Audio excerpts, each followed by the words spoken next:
وبليش يا صاحبي. انا نعطيك لاكارت ديالي. رانا حقي نوقف فين ما بغيت. مواطن مغربي، مواطن مغربي.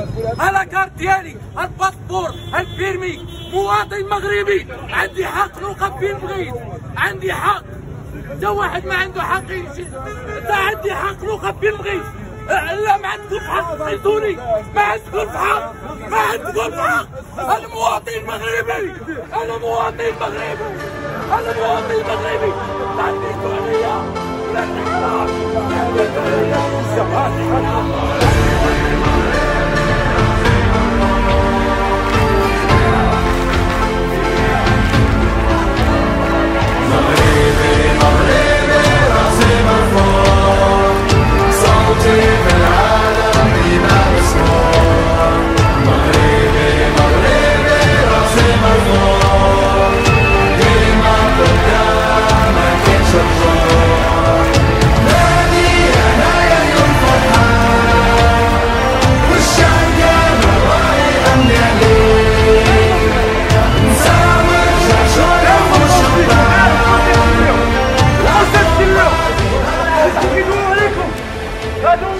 هادو هما اللي كندافعوا عليهم وكيجيو كيحاربوكم.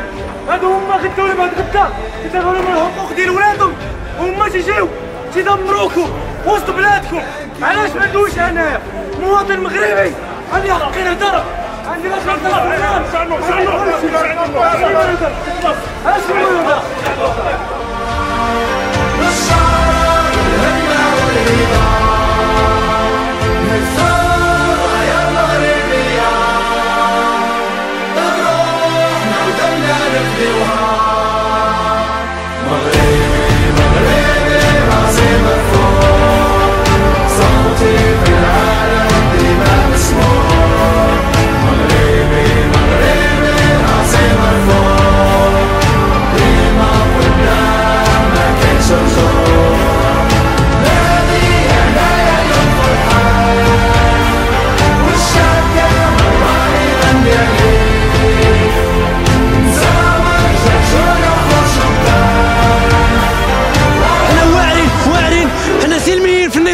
واعرين في العقل ديالنا.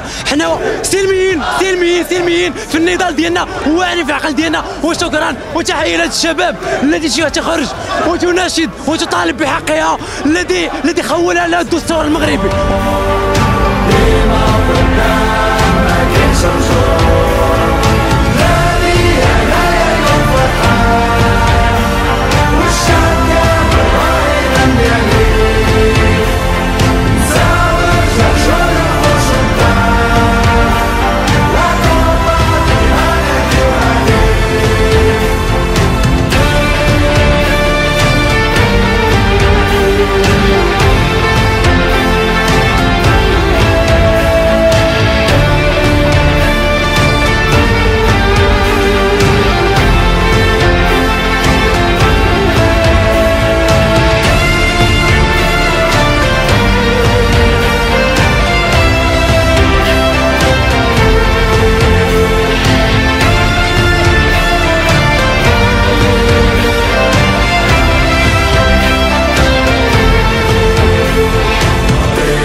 وإذا أصبح ملك المغرب غير مقتنع بالطريقة التي تمارس بها السياسة ولا يثق في عدد من السياسيين، فماذا يبقى للشعب؟ لكل هؤلاء أقول كفى، واتقوا الله في وطنكم. إما أن تقوموا بمهامكم كاملة وإما أن تنسحبوا، فالمغرب له نساؤه ورجاله الصادقون.